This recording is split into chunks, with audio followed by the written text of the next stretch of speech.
So we're talking about the homework, the first homework, doing the vowel plot. And I asked the question, where do you get the vowels from? Yes. I went to the Wikipedia page that does the IPA for English. Uh-huh. I picked out the ones that I use. You picked out the ones that you use. Yeah. So how did you do that? I blend together and I don't differentiate between. Right. So can you tell me which ones you didn't use? No, not off the top of my head. I ended up with 13 vowels. 13 vowels. That's about right. So just if you're doing the diphthongs as well.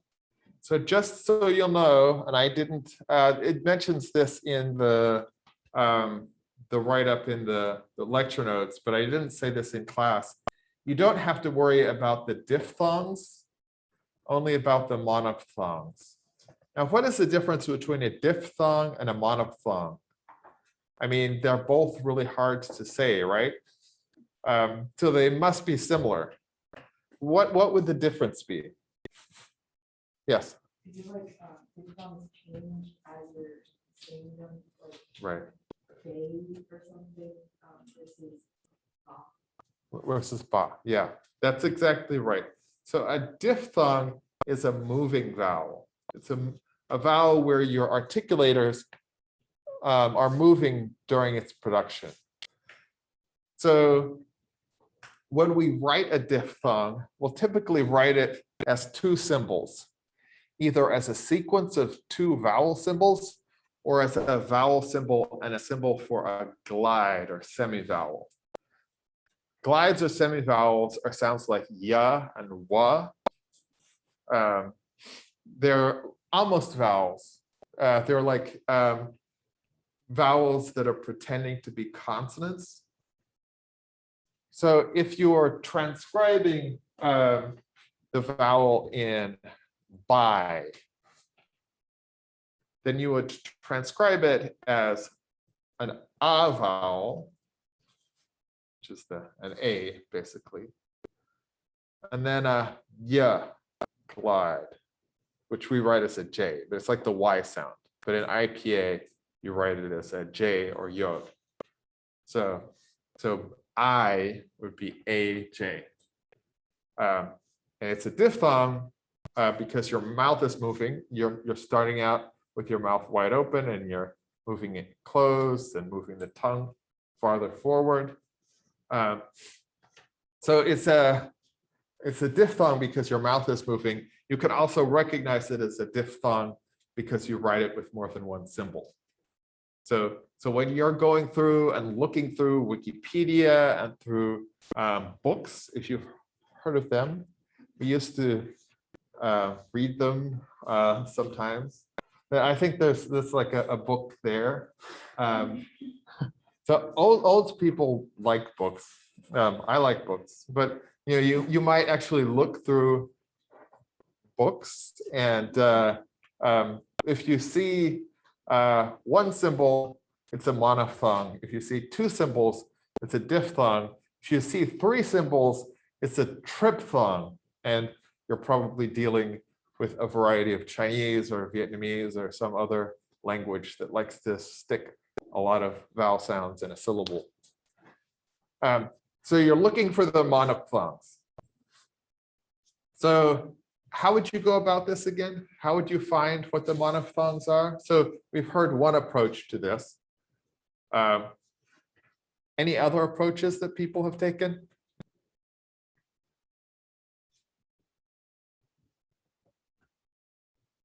Yeah. I went to the handbook of the IPA and then I found the illustrations article for American English, and then I copied all of the vowels.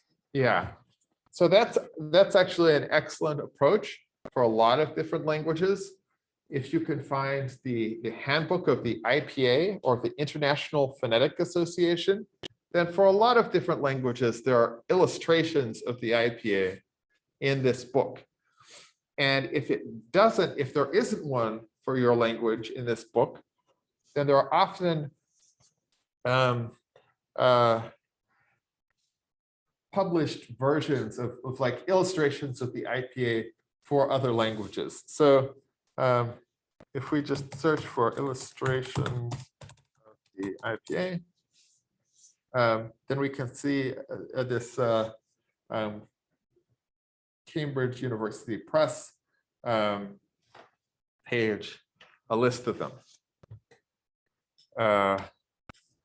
And so we have Afrikaans, something I can't pronounce, Emirasi, Ambel, American English, Southern Michigan. Anyone here from Southern Michigan? Well, if there was, they would be in luck. Arabic, Gaza Arabic, Argentine Spanish, Assamese. We have one Assamese speaker at least in the LTI, Asturian, and so on. So anybody wants to check for a language here? Do we have any languages you want to search for? Yes. How many types of Yiddish they have? That's a good question. Yiddish.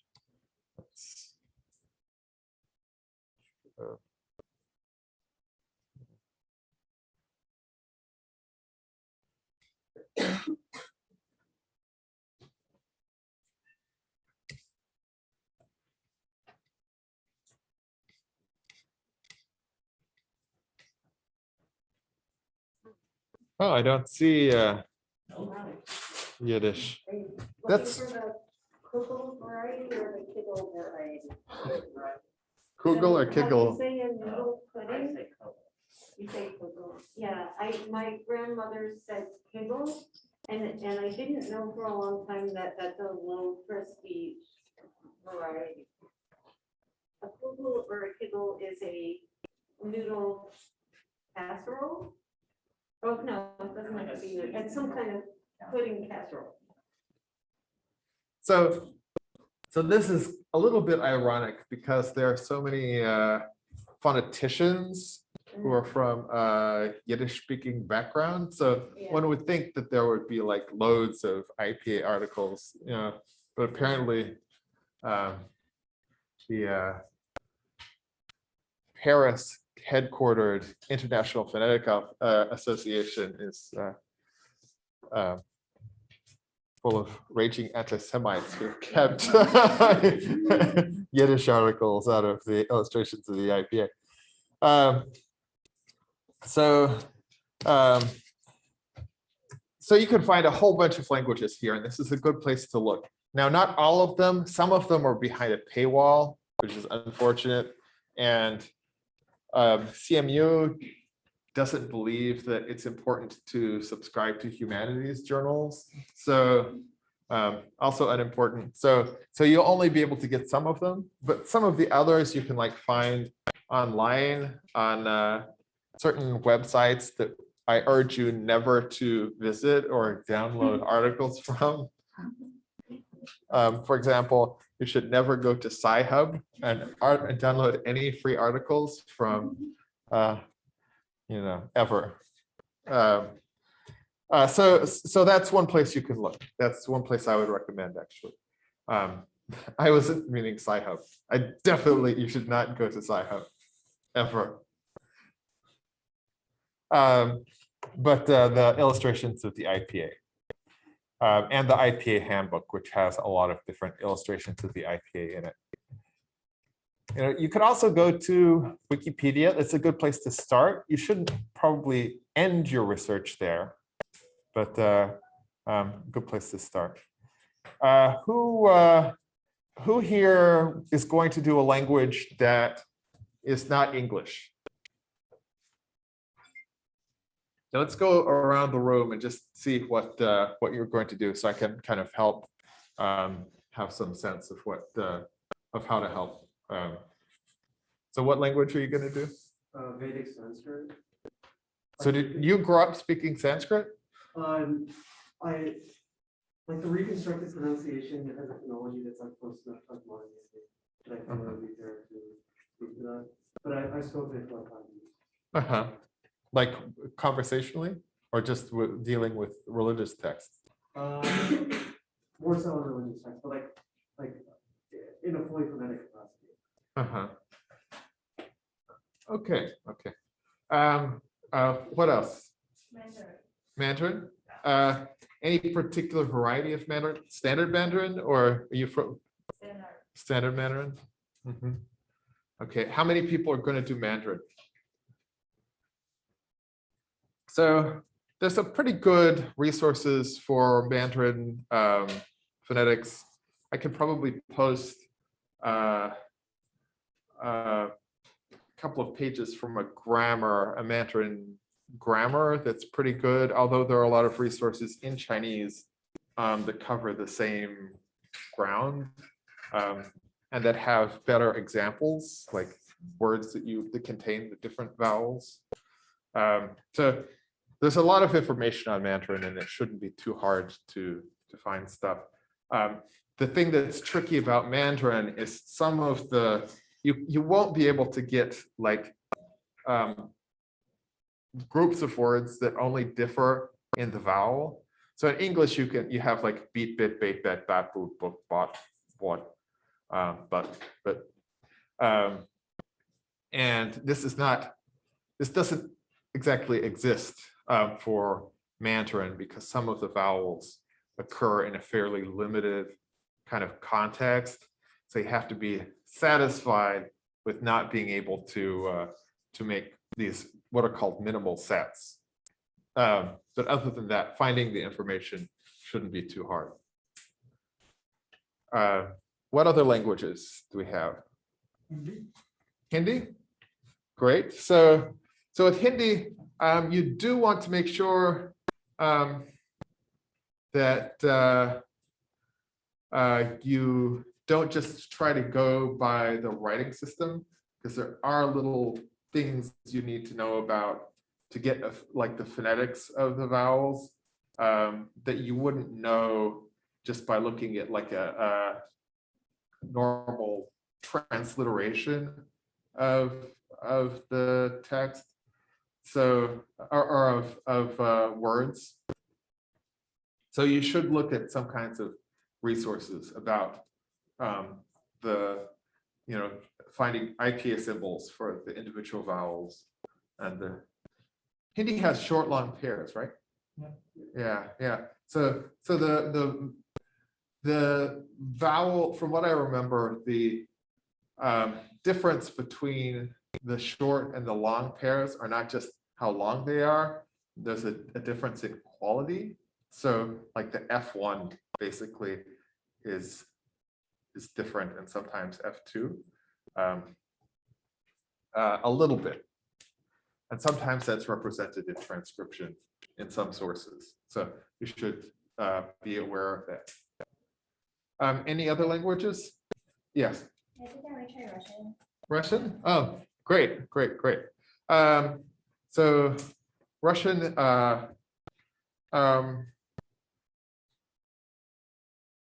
Russian shouldn't be too bad. And also there are a lot of good resources as well for Russian. The vowel system is not particularly crazy. The consonants are crazy. What about the The glides into the palatalization? central Um, vowels?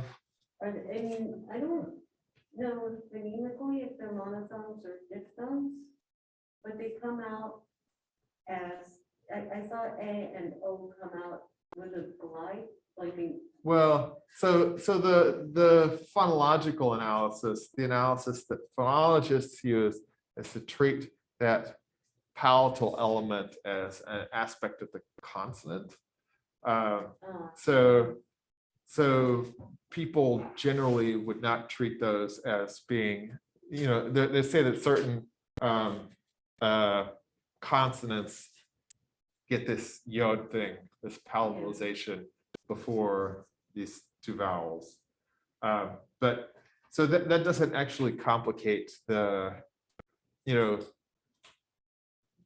this particular problem, because you can just take the non-glide part of the vowel. Okay, so you cut the glide off. Yeah. Okay. And is there a W before an O sometimes?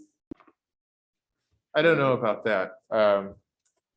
Okay, but you cut the glide, if you're doing Russian, then you cut the glide off and you just take the vowel part. Right, so, But the glide is gonna look like the vowel. It's gonna look like a diphthong, right? right, but you take the later part. So in, what is a good word, a good example word, Yeah. like Yeah, honey? like the word for no, Oh, no, is yeah, it actually just like net, but it's pronounced yet? More like, yeah, yeah, it's like not as, I guess when it's written out in English, like it's usually written like NYET, but like the YE is not as apparent when you say it. Because it's more that, yeah, And when you write it in Russian, it's just three it's what? words. yeah, it's just three. words.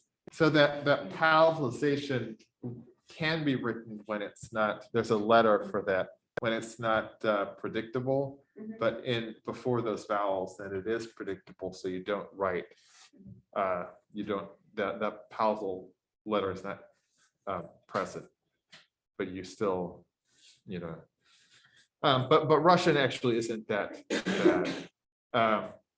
And it's relatively easy to find good, not necessarily minimal sets, but not minimal sets for all of the vowels, but for a fairly large number.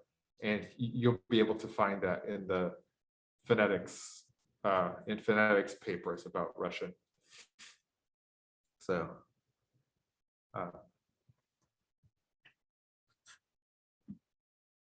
Yes, so any other languages? Yes. I'm thinking of trying Korean, but the pronunciation, but you can tell it's Americanized, but it's pretty consistent. Uh-huh. Because I'm used to speaking it, I'm just not like, or I don't use standard Korean. Well, you don't have to use, we don't care whether you use standard anything.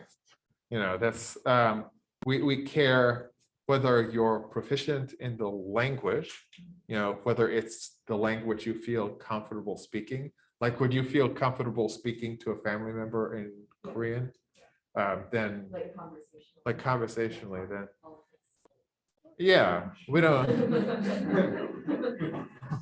Well, some people don't feel comfortable talking about politics with anyone. That doesn't mean they're not proficient in English or Spanish or Yokuts or whatever. So yeah, that would be fine. Korean is great. The Korean, Korea for a long time has produced lots of good linguists, and there's a lot of good linguistic work on Korean going back a long way. In fact, the Korean writing system that's used today was the first really scientifically sound writing systems.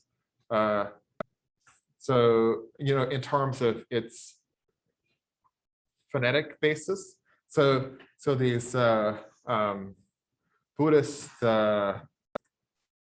monks spread kind of alphabetic writing through Northeast Asia. And there was even for Chinese for a while a writing system called Pagspa that was based on, is ultimately based on like South Asian writing systems. But the Koreans got a hold of this and they decided, oh, we're going to systematize all of this and we're going to create, so these writing systems were organized according to things like place of articulation and manner of articulation. So if you know South Asian language, then you know that like the letters or whatever you want to call them, when you list them in order, you start in the back and you move towards the front, and they're in sequences according to their manner of articulation. Well, like Koreans, the Korean scholars decided, oh, we're going to take this one step further, and we're actually going to make the shape of the letters correspond to the the matter of articulate, the place of articulation and the matter of articulation. And so they is, anyway, so there's a longstanding interest in Korea in phonetics and phonology. And so there's a lot of work up to the present describing different varieties of Korean. And so there's a lot of, anyway, sorry to go off on that tangent, but I just think it's really cool. Hangul is really cool. Yeah. Couple questions. One of them is like very general. Like when we're just seeing like we can have like 10 samples of each like. Does that just mean like if you go like blah blah blah, like do you just repeat that 10 times, or do you just find 10 different words that use like the sound? You can actually do either one.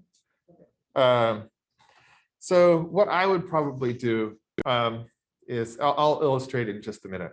But did we cover everybody? Yes. I wasn't sure if you do this because like sometimes when I speak when grammar's off and it's like but I can do Telugu. Oh, great. Telugu that's a pretty like the vowel system. The writing system represents the vowel system pretty directly.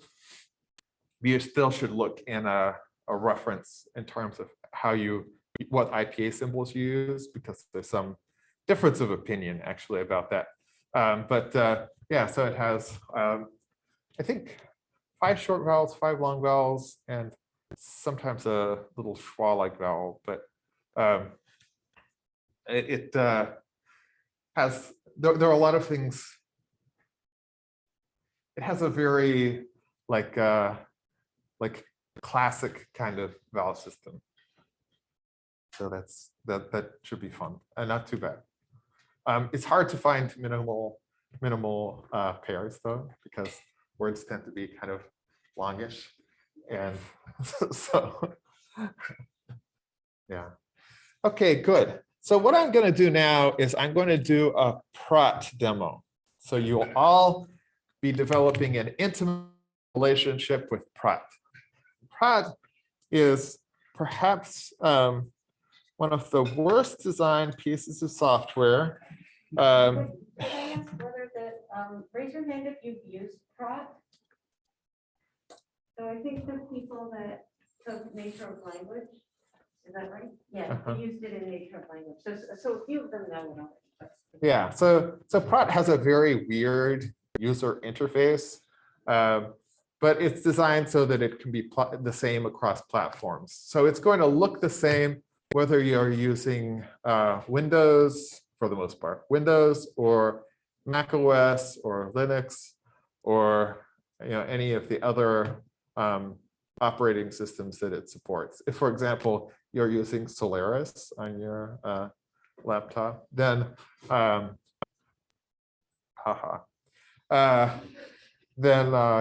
it would look the same. So this is what it looks like. You've got over here, why won't you go away? Over here, you have the object window, and over here, you have the picture window. And when you want to record something, then curiously, you go to new. I guess that makes sense. And then to record mono sound, because you're never going to be interested in stereo recordings in this class, in most phonetic work. So you go here and it pops up the sound recorder window. Now I'm going to record on this microphone, my Yeti Nano, but you can record on other, you can choose your microphone, but you need to make sure that it's connected before you start Praat, or it won't show up, and sometimes it will crash. So anyway, you have to be careful. Okay, so let's record, and I'm going to do this the simplest possible way. I'm not going to do 10 tokens of each type, of each word, but I'm going to do 5. No, that's too many. I'm going to do 3. Okay, and I'm going to go through my vowels in English, in American English. And I am going to include a couple of diphthongs, which are not too diphthongal, just because it's how I'm used to saying it, and otherwise I'll get tripped up. Okay, so I go here, I hit record. I have to wait. You have to wait a little bit until it says recording, because it doesn't start recording immediately after you hit record. Fun fact. Okay, so go here. Beat, beat, beat, bit, bit, bit, bait, bait, bait, bet, bet, bet, bat, bat, bat, boot, boot, boot, book, book, book, boat, boat, boat, bought, bought, bought, but, but, but. Okay. So then we go save to list and close. And we're going to name that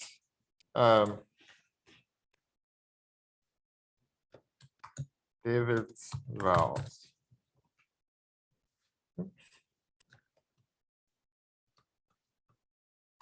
I'll just call it vowels. Okay, so we have to name the object here. The objects are listed over here. Oh, somehow I ended up with 2 of them. So you so in when this is selected, then there are different methods that we can call on the object. So we can play it. Beat, beat, beat, bit, bit, bit, bait, bait, bait, bet, bet, bet, and bat, bat. Okay. Boot, boot, and then we can also edit it. How do I stop that? I thought escape stopped that.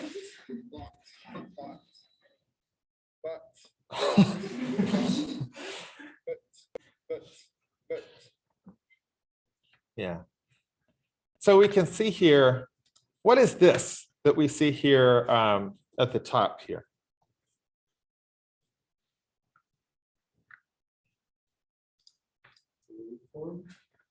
So this is a waveform, right?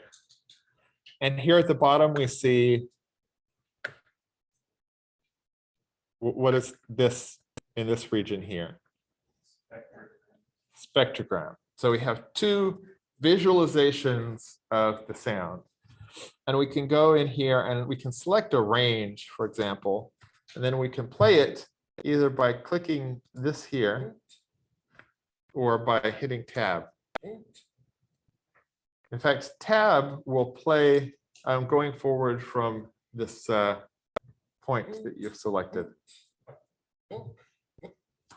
Okay.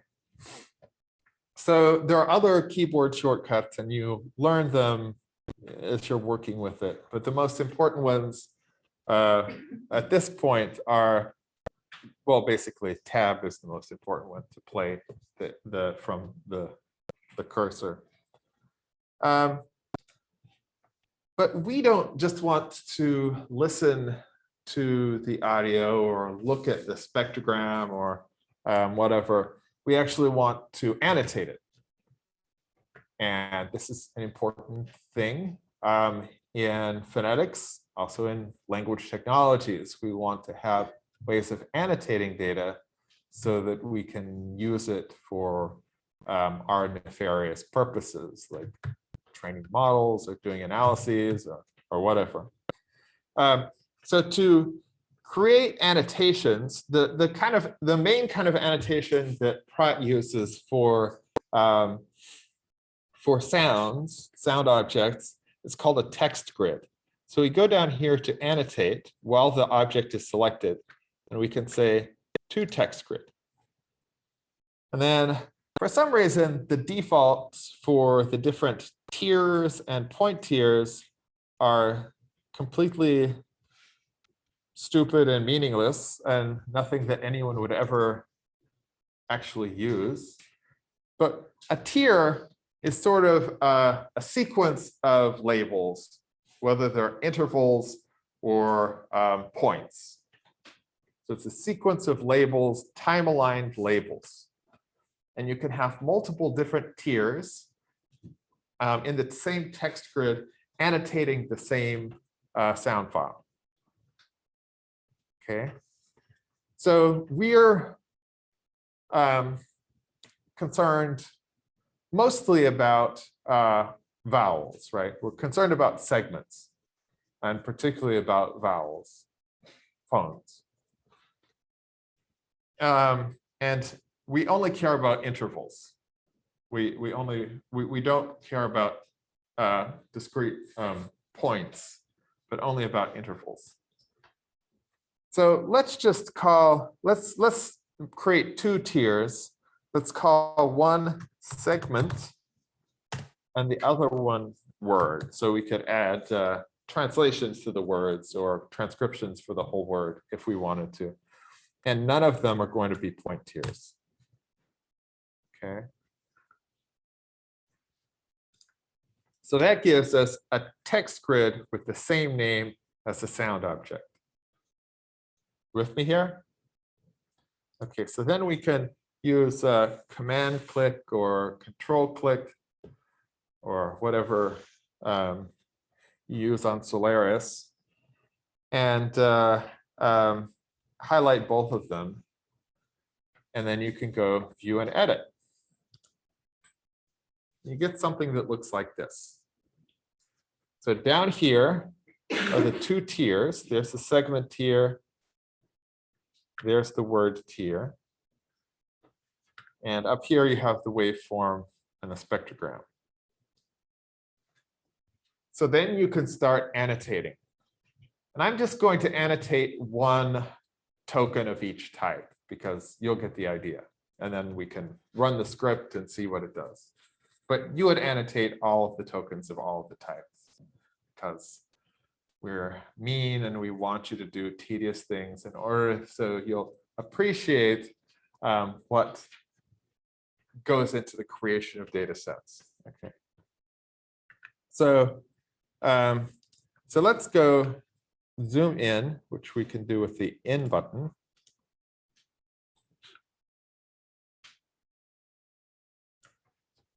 And just to show you, so here, if we select this interval, my mouse is not working properly.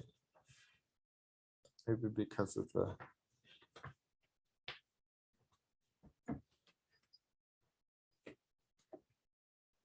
surface here.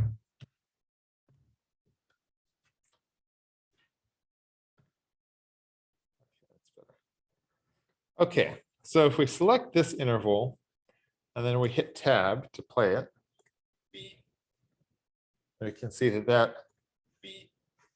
is a vowel. That's the E vowel. So what we're going to do is we're going to go to the beginning of that vowel. Oh, how can you tell it's a vowel?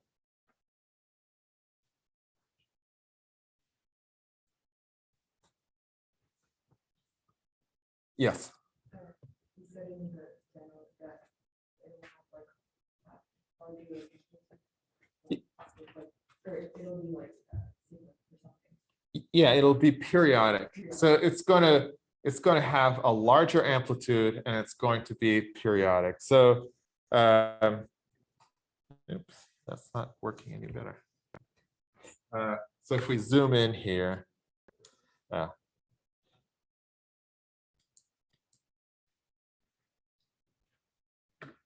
this is more the level at which you would work with this anyway. Then you can see that this waveform has a regular pattern. It's periodic, and so is the spectrogram. You can see these regular little striations, like stripes, on it. So you can tell your vocal folds are vibrating. That's what's making each of those cycles, each of those stripes. And it's loud, it has high amplitude. So this is going to be a vowel. Now, when you annotate it, you probably don't want to annotate the whole vowel. You note that the formants are like start out low over here and then go up. Why would they start out low after a B? What is the place of articulation of a B or a P? What are your lips doing when you say those sounds? Yes. So there's a labial closure, which means you have a constriction at an node or antinode. At an antinode. And what happens when you have a constriction at an antinode? So an antinode for what resonance? All resonance. And what happens when you have a constriction at an antinode? What happens to the resonant frequencies? They go down. So what happened here with the B? Look, it's depressing all of the formants at the beginning. And when the closure is more released, then the formants go back up. So you actually don't care too much about these transitions at the beginning and the end. You can try to get stuff more towards the middle. You don't have to worry about getting the whole thing, basically. And so we go here, we click on this circle, and that creates a boundary. And then we can type the label for that segment, for that phone. In this case, E. You can paste them in. You can use an input method. So that's what I use. I use an input method that's created by the Summer Institute of Linguistics, or it used to be called the Summer Institute of Linguistics. Now it's just called SIL because they're like trying to disguise who they really are. Has anybody here heard of SIL before? So they're actually a Christian missionary organization that like trains people as linguists so they can go out into the field and learn minority languages so they can do Bible translation. So they're associated with the Wycliffe Bible Society. So SIL like is an interesting organization. So linguists and anthropologists tend to have very different opinions of SIL. So anthropologists hate SIL because they view them as going in and like engaging in cultural imperialism and all of that. And I suppose that's all true, but linguists tend to be friendly to SIL because lots of SIL people were trained with or trained by linguists, and they document a lot of languages that people would otherwise not know about, and they create nice fonts and input methods that linguists like to use. And so they, yeah. Yeah, they actually put every academic, professional, and government organization to shame. They do far more linguistics than any professional organization or government. So, yeah, so even if you're not in line with them, you know, I'm Jewish, I'm not Christian, but I spend a lot of time working with SIL linguists just because they're really into it and they devote their lives to it. They raise money and they go off somewhere in the middle of nowhere with no money, hardly, just enough to live on, and devote themselves to a language.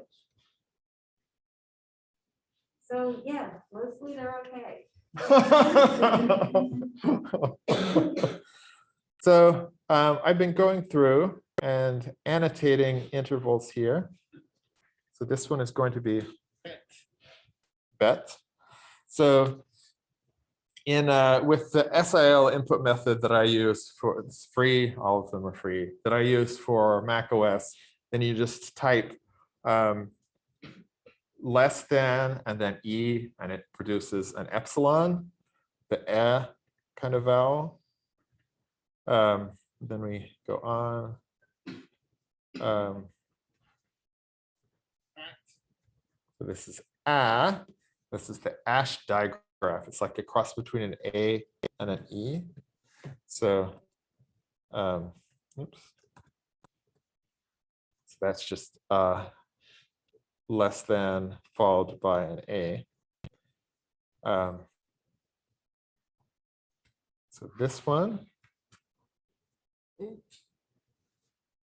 What is the, how do you write that vowel in boot?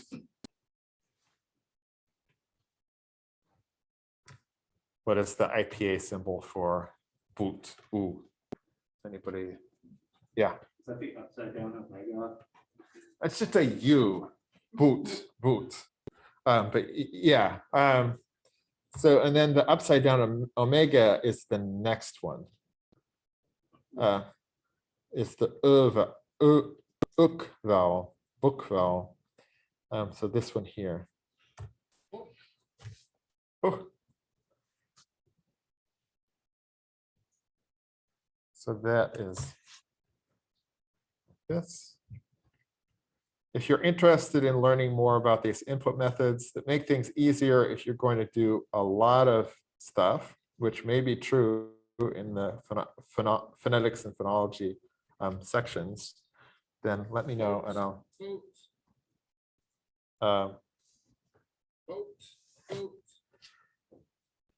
So boat is technically a diphthong, and you can kind of see that here, although this one looks pretty monophthongal. So we'll just put an O there, even though it's really probably like OW or O upside down omega. Let's destroy this one. So there's a keyboard shortcut for deleting boundaries. You can also go to boundary remove, and you can see what this keyboard shortcut is. So boat, let's see. Bot. So I don't make a distinction between bot and bought. Who here says caught and caught this differently? So there's a difference between like the thing you sleep on, a cot, and the past participle of to catch. So you do it. Yeah. Could you pronounce the two for us? Caught and caught. Caught and caught. That's good. Yours actually follow like the IPA vowels that people, the vowels that people typically use to transcribe them. You say it, Lori? How I said it as a child? Yeah. Okay, how I said it as a child, caught and caught. So you hear, so for her, that second one is a diphthong, right? It's caught, wa. But for Jeremiah, then there are two monophthongs. So Jeremiah would do separate, would transcribe those two vowels differently. Whereas for me, they're both, oops, this vowel, ah.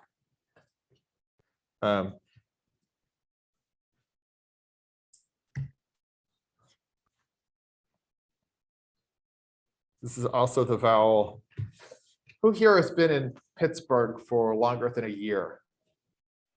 Okay, so what do, how do old like Yinzer Pittsburghers say down? Down.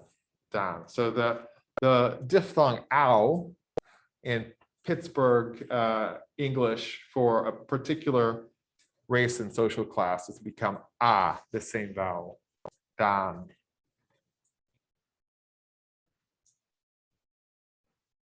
Okay, let's see what this one is.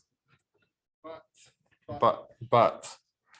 So this vowel, people conventionally transcribe it as wedge, that is like an upside down V. In IPA, this is technically not correct because the wedge in IPA is a back vowel, and but, as I pronounce it at least, is a central vowel. So the proper symbol for this is actually upside down typescript A. So that's what I produce, at least here, and not maybe everybody does, but it's not a back vowel, so it's not wedge. It's not an upside down V. But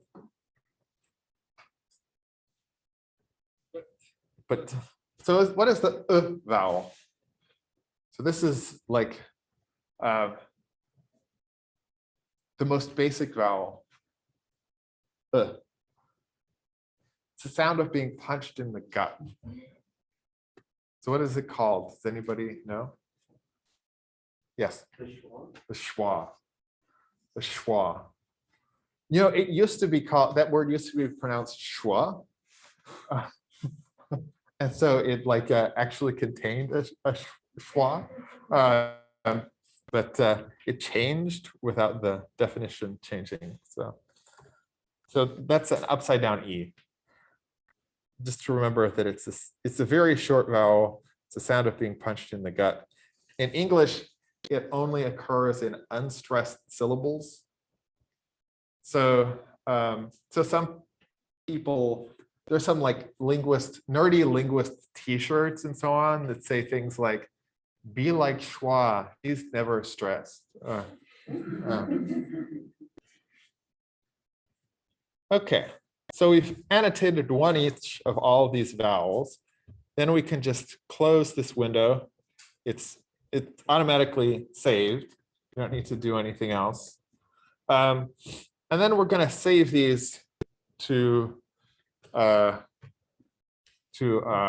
folder or directory. And you want to save them probably to the same directory as you save the script that is available on the Piazza page. So let's go and show you that.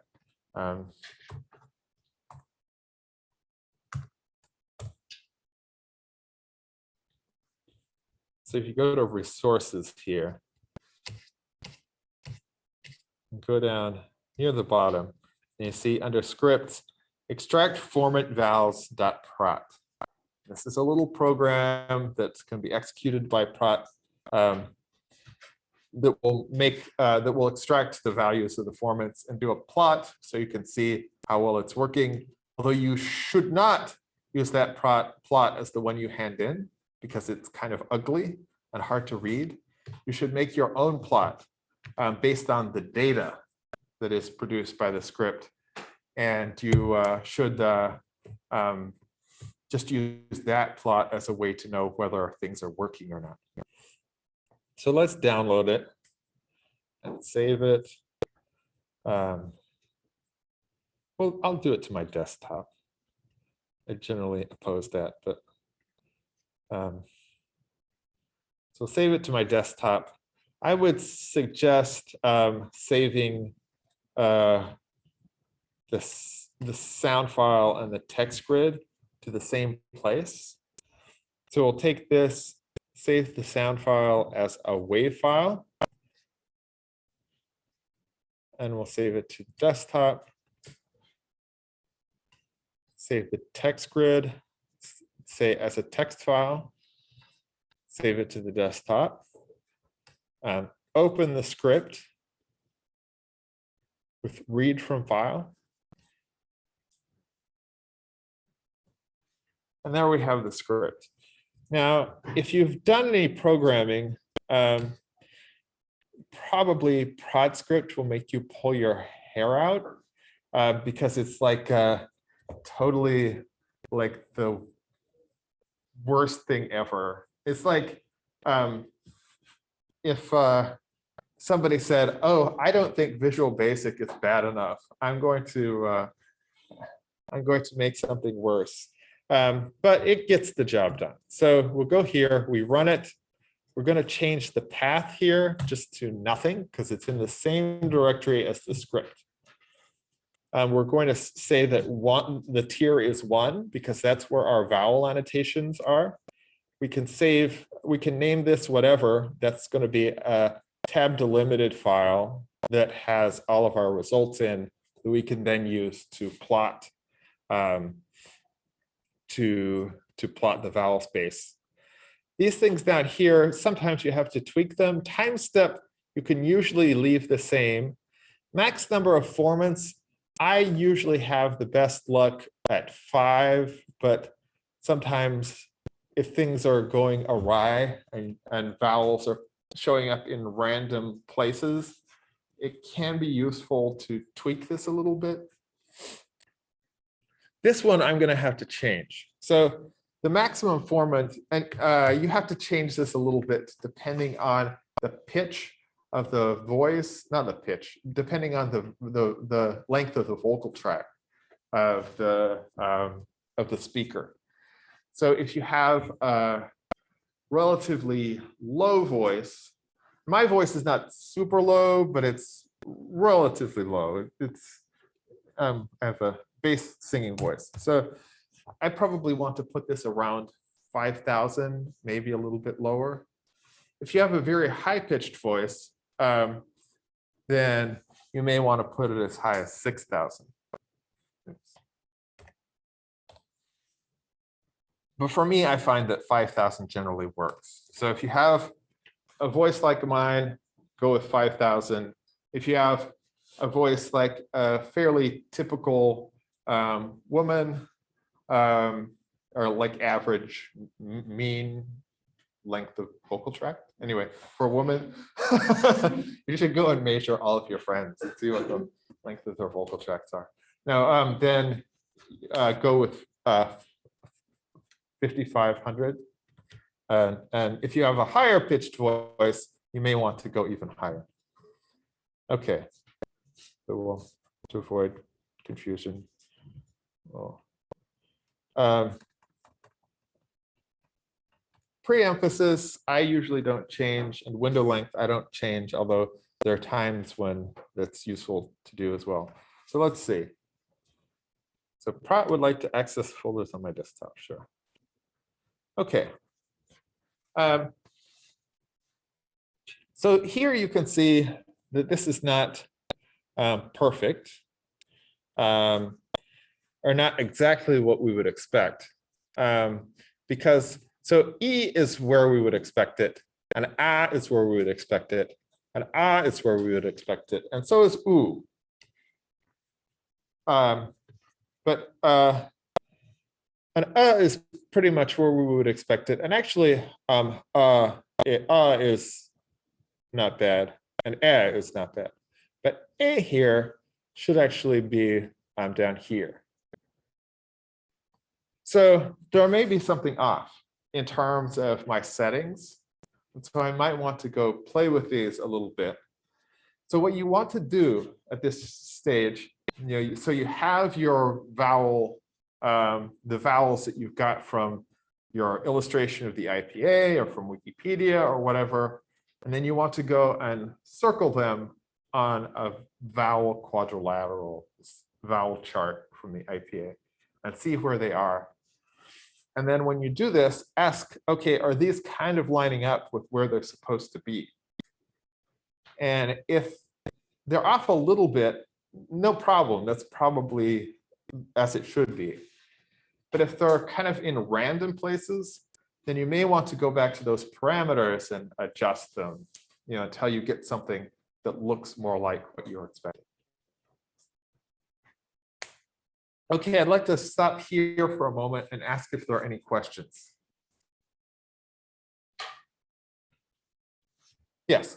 If there are outliers or individual points that are somewhere you don't expect in here, is there any way of debugging exactly which instance of that cause that? Not not with this script as it now stands, but you could modify the script so that it printed a timestamp, like a beginning time for each of the vowels with it. And so you could see, oh, that's the vowel at 5.2 seconds. You know, so that would be possible, but this script as it exists now doesn't support that. So that's a good idea, a good feature to add, though. I encourage you to do that. Yes. So if we're recording each vowel 10 times, should we see each of those on this chart 10 times? Yeah, if you record it 10 times and annotate it 10 times, then you'll see it on the chart 10 times. And then when we reproduce this chart on our own, we should also include it 10 times or just like. You should include it 10 times. So there are other more, so the problem with this plot here, the problem with this plot is that the if you get lots of data points, it gets very messy and you can't read anything because you have all of these overlapping circles and symbols. So what you really want is something that uses color or more distinct shapes that show the kind of clouds for each vowel. You know, because if you have 10 tokens for each type, then that's a lot of, you know, multiplied by, let's say, 15 vowels or 10 or 15 vowels. That's a lot of different data points. So you need to have a visualization depending on the number of vowels that you have, but have a visualization that lets you sort all of that out.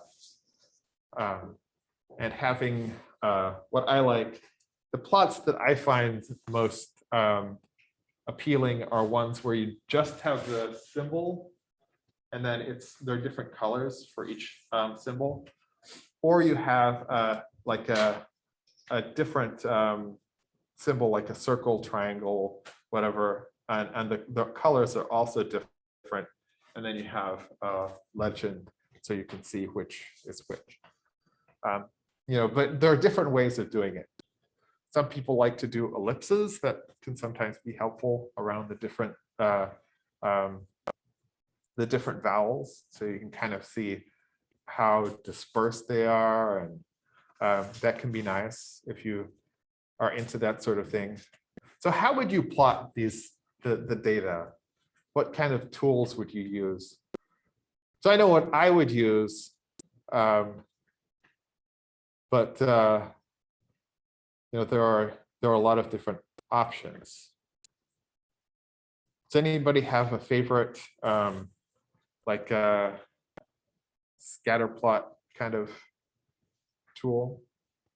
Or yes. Google Sheets. So you can use Google Sheets. Google Sheets is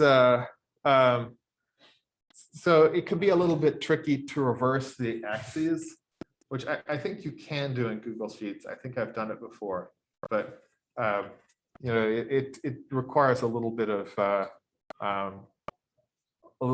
figuring out. Yes, Jeremiah. I use something like Matplot and export it with some SVG program. Uh-huh. Yeah, I like Matplot. I mean, people complain a lot about Matplotlib, but I find for a lot of things it works just fine, you know. And yeah, and you can I'm exit. not good enough at it to make it look good myself. And it didn't know people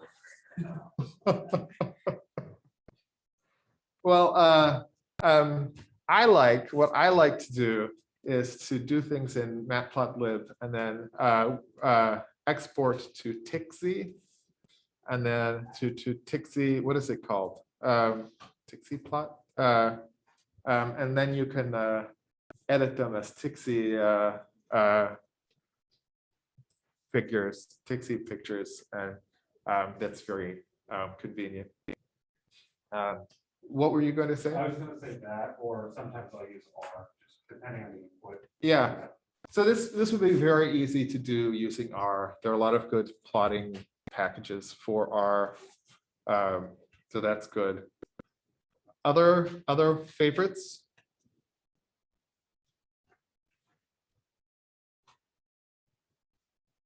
I don't use it that much, but Plotly.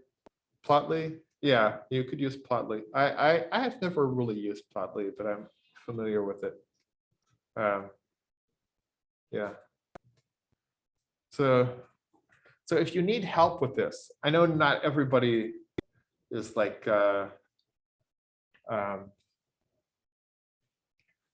not everybody in the class is like data scientists or computer scientists or whatever, you know.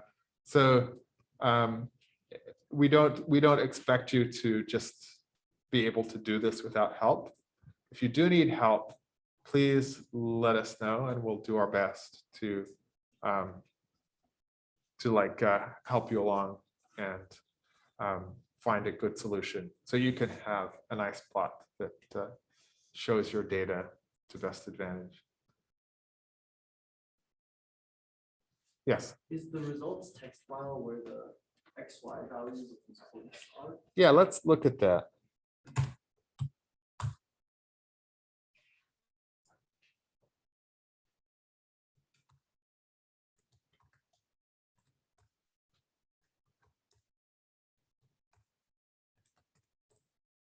Oh. Damn thing. Okay. So it looks like this. So it's a tab separated file. The first column is the file. Second column is the label. That's the vowel. The third column is F1 and the fourth column is F2. So you can load that into any spreadsheet program or anything like that. You don't have to do anything fancy with it, no fancy statistical manipulations of any kind. It's just already there. You just have to tell whatever plotting software you're using what the different columns are and how to interpret them. And so it shouldn't be too hard, but we do want you to give some thought to how the data is represented.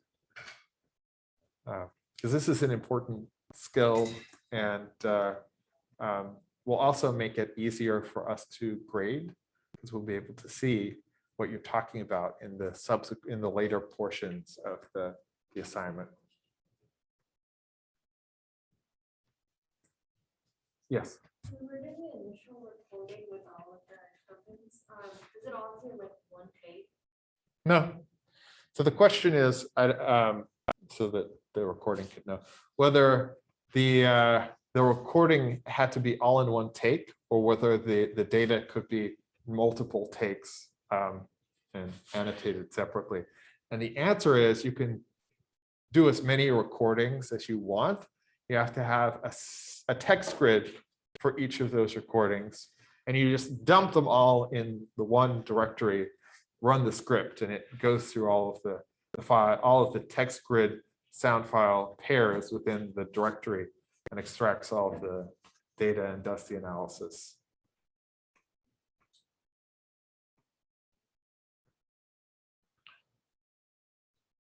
Okay, other questions? We still have a few minutes.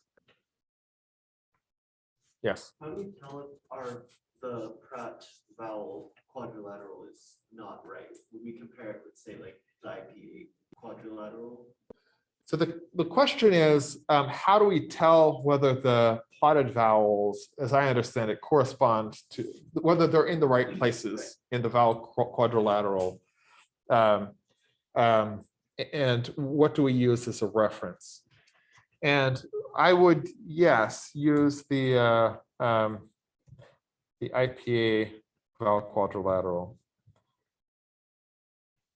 So.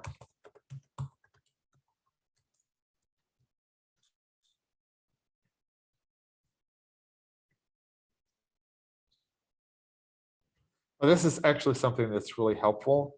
So there's an IPA chart with audio. There are actually several of these on the internet. But if you're having trouble like figuring your vowels out, then you can use this as a reference to like to know approximately what that IPA symbol is supposed to sound like. So if we go here and we look at this vowel quadrilateral, and we also go here and look at this vowel quadrilateral, and we can see that some things are in place. So this, and this, and this, and this, and this, these are all roughly in place. But this here, A, as in bait, should be here between E and E. But instead, it's up here between E and I. And I should probably actually be down here a little bit. So something has gone wrong. It could be that I cut too late in the vowel. So if you think of bait, like cut bait. Say it, everybody, in your masks, but say it. Bait. What is your mouth doing as you say a?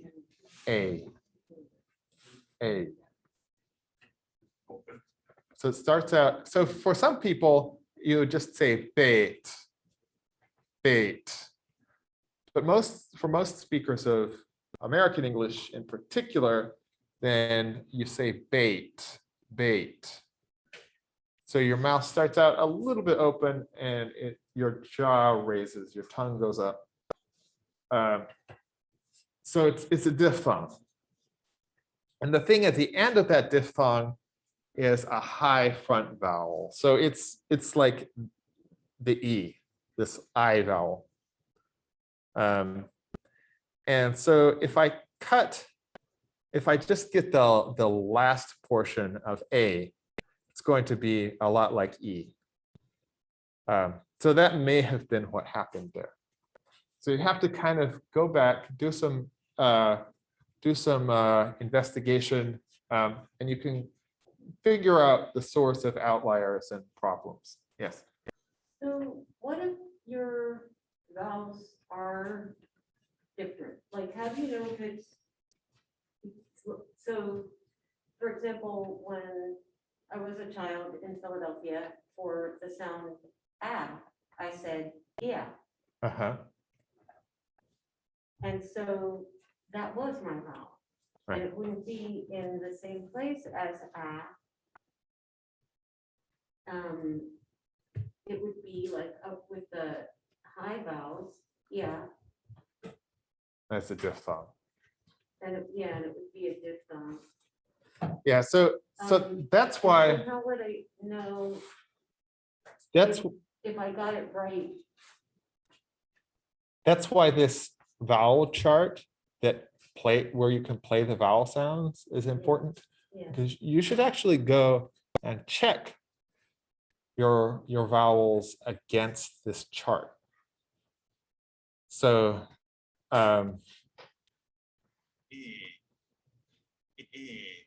is that vowel. Ooh, I don't like that. That's actually the diphthong. That's not. Anyway, be careful. So what would somebody do if they had a strong regional accent like I used to have? So Well, everybody has a strong accent. But if they had an accent that's different from the one in the reference documentation, right? So when I was a kid, then I just didn't have ah. I would just say that I have, that's a diphthong for this exercise. Right. You would Okay. not use ah. I wouldn't No say ah. There's no ah in Philadelphia. that. Right. It's always sunny and there's no ah. Anyway. But the other thing that I still have from Philadelphia, because it's actually a it's associated with social prestige, is that my eh actually is much closer to e. Uh-huh. And so would I say that I don't have, so if I said the word eight, more like eat, eight would sound a little bit closer to eat than it should. Would I say that I have a, or I, There is a way of transcribing that, which is this vowel with a little upside down T under it. okay, So there's a way of doing that. I would probably just say it was an A, and say that my A is a little higher than your A, mhm. or your A is a little higher than my A, or whatever.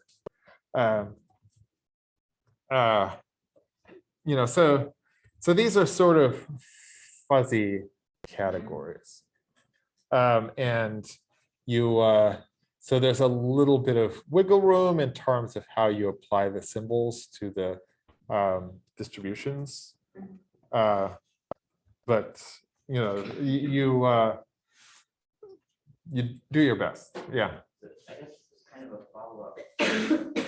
The symbols, the IPA symbols then are supposed to correspond to the distribution of formats. It's not supposed to correspond to, say, speakers' intent when they read a particular word. That's correct. That's correct. So, well, what the IPA symbols are supposed to actually correspond to is the speaker's articulation of the sound. So what the speaker is doing articulatorily during the production of that speech sound. The idea is that you have sort of a distribution of sounds that kind of behave, that kind of go together. So for any of us, when we're producing speech in any language, then we never produce exactly the same vowel twice. You never step in the same river twice, and you never produce the same vowel twice. So your targets are just this kind of probabilistic distribution, and the goal in the labels is having something to describe that distribution in a way that corresponds as closely as possible to how it would be described by other people working with either other speakers of the same language or other speakers of different languages. But A really corresponds to a region of space within the vowel quadrilateral and not to a point. So, yeah. Yes. I have a question that I'm not sure specifically related to Mandarin, at least standard, that like where we have like explicitly 4 different terms related to each of those vowels, and not Right. that like different terms will affect like really the format chart of the vowels. So should we include like 10 tokens for each of those terms, where we stick to one, like the first one, the last one? So there is a small effect of the tones on the formats. It's very small though. So it's statistically significant. There's a statistically significant interaction between tone and vowel quality in Mandarin, but it's very small. Like the effect is very small. So you don't actually have to worry that much about it. But if you want to be perfectly systematic, then you should choose one tone, like the first tone, and use the first tone for all of the different words. And then you can control for that. I mean, it would be good also to include tokens or types with all of the different tones for all of the different vowels, but I am not going to expect you to do that. And basically, your results are not going to be any different. So, but yeah, that's a good question, because this is, it's actually an issue that I've worked on some in the past on tone vowel interactions. So it is an important issue, but it's not, you don't need to worry too much about it. Just control for it and don't worry about covering everything. Okay. All right. Thank you very much. You have a great day and good luck with the homework. Please post on Piazza when you're stuck. Come to my office hours if you're like an early riser and can get out of bed before 9 o'clock. And we'll together we'll conquer this. Okay.